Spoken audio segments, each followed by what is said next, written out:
Hello students, I am Nisha Desai. Till now we have learned half of the second chapter. Now we will discuss remaining chapter. Painting. Painting is the foremost one of all the arts. Painting is an art which can be expressed through lines and colors. The aims of this art is express emotions by imitating the animate and inanimate objects of nature through the lines and colors. We have evidence of Indian art of paintings from the remainings of 5000 years old Harappan culture.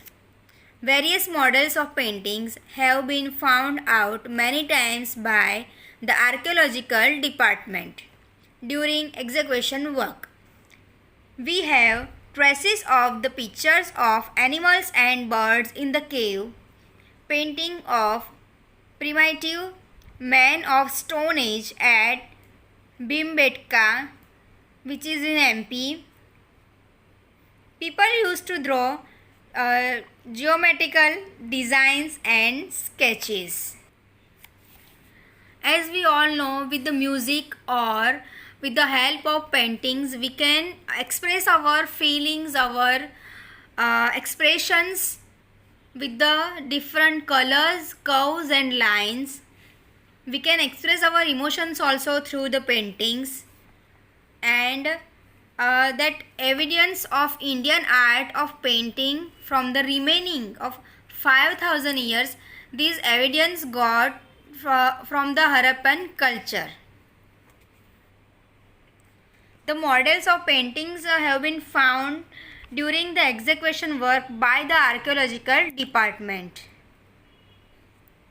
and the pictures of animals and birds in the cave in paintings at the man of Stone Age that at Bhimbetka in MP. Those people used to draw geometrical designs and sketches. Paintings of elephant, rhinos, deer are notable among them. Ajanta Ellora are incomparable specimens of such paintings.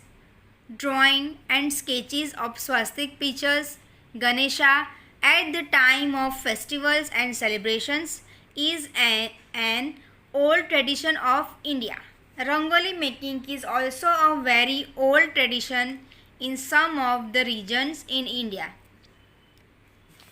Ajanta Ellora is the best example, or we can say incomparable specimen in a paintings. This kind of paintings means elephant, rhinos and deers, this kind of animals paintings we can see in this at this place at Ajanta Ellora.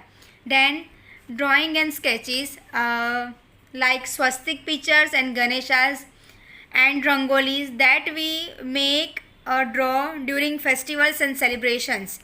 Even rangoli also we making in a Diwali. During Diwali or in India some regions are there, whole year they make rangolis, not even for the festival or celebrations. That is their tradition to make rangoli.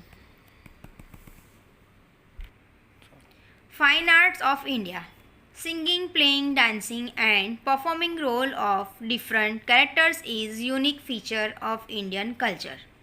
Entertainment with moral education has been imparted since ancient times through drama based on the greatest scriptures like Ramayana and Mahabharata. Okay. Through the through the entertainment we can give moral educations also. Singing, playing, dancing and performing roles is a unique feature of the India. With this thing also we can give one message or some moral education, some moral message to the people. We can pass the good or motivational message to the world. And Ramayana and Mahabharata are two most greatest epic of the world. Music. Indian music is unique in world from the point of view of tunes, rhythms and harmony. And so it is different from the music of other countries of the world. Samveda, one out of the four Vedas, is considered to be associated with music. Richas of Samveda are sung with tune and rhythms of music. Music involves the both singing and playing. Sa re ga ma pa dha ni are the 7 vowels of music. Indian music can be divided mainly into two parts. Those are classical music and folk music. Indian music is different from the other countries' music with the tunes, rhythms and harmony. And out of the four Vedas, Samveda is associated with the music that we will see in chapter number 4 also. And Sa re ga ma pa dha ni are the 7 vowels of the music. Then Indian music can be divided into two parts that we know. First is classical music and second is folk music. We have 5 main ragas in classical music, that is Shri, Deepak, Hindol, Megh and Bhairavi. It is believed that all these ragas naturally come out of the Panchmukh of Lord Shiva. In ancient India, many texts were written on music, out of which the introduction of 3, Sangeet Makran, Sangeet Ratnakar and Sangeet Parijat. Shri, Deepak, Hindol, Megh and Bhairavi, these are the main 5 ragas of classical music. And behind this, one belief is that these ragas naturally come out of the Panchmukh of Lord Shiva. And the introduction ancient India, many texts were written. The introduction of these 3 that we will see in detail. Sangeet Makran, a music scholar Narad had written Sangeet Makran in about 900 AC. It describes 19 vinas and 101 rhythm, which are useful even today also. Second is Sangeet Ratnakar. Pandit Sarangdev had written Sangeet Ratnakar. He lived in Daulatabad or Devgiri, we can say. So he was familiar with South and North Indian music. Pandit Vishnu Narayan Bhakt Khande considers Sangeet Ratnakar as the most authentic book on music. Sangeet Ratnakar is believed to be unique in understanding all the aspects of music. Sangeet Parijat. Sangeet Parijat is a very important book on music. Pandit Ahobela had written this text on Northern Hindustani music in 1665. He has described 29 types of tunes.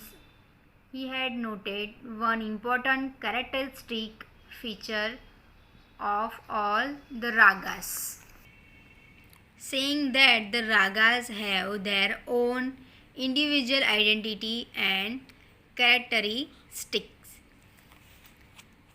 Talented Amir Khusro was very famous during the time of Alauddin Khilji.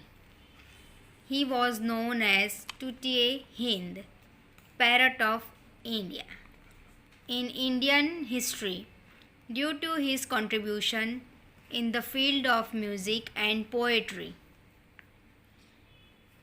Bhakti movement started in India in 15th and 16th century. Bhakti Sangeet of Chaitanya Mahaprabhu, Kabir, Tulsidas, Mirabai and Narsi Mehta etc. were very famous. The disciples of Swami Haridas, Baiju Bawra, Tansen and Duetgiri or Tanariri are considered as rare jewels of music of 15th century. Pandit Sarang Dev used to live in Daulatabad, so he was familiar with both South and North Indian music. Pandit Vishnu Narayan Bhaktande considered Sangeet Ratnakar as the most authentic book on music, and Sangeet Ratnakar is believed to be unique in understanding aspects of music. Then Sangeet Parijat is very important book on the music. Pandit Ahobela written this book, written this text on northern Hindustani music in 1665. He described 29 types of tunes. Amir Khusro was very famous during the time of Alauddin Khilji. He known as Tutiye-Hind, means Parrot of Hind, in Indian history due to his contribution in the field of poetry. Because of his contribution in the field of poetry, he known as a Parrot of India or Tutiye-Hind. Bhakti movement started in India during 15th and 16th century. That in Gujarati Gujarati in Hindi you learn Dohas of Kabir, then Mirabai's poem, Narsi Mehta's poem in Gujarati. That you can see in this most of the base is Bhakti Sangeet. Then disciples of Swami Haridas was Baijnath or Baiju Bawra, Tansen and Duetgiri or Tanariri was considered as rare jewels of music of 15th century.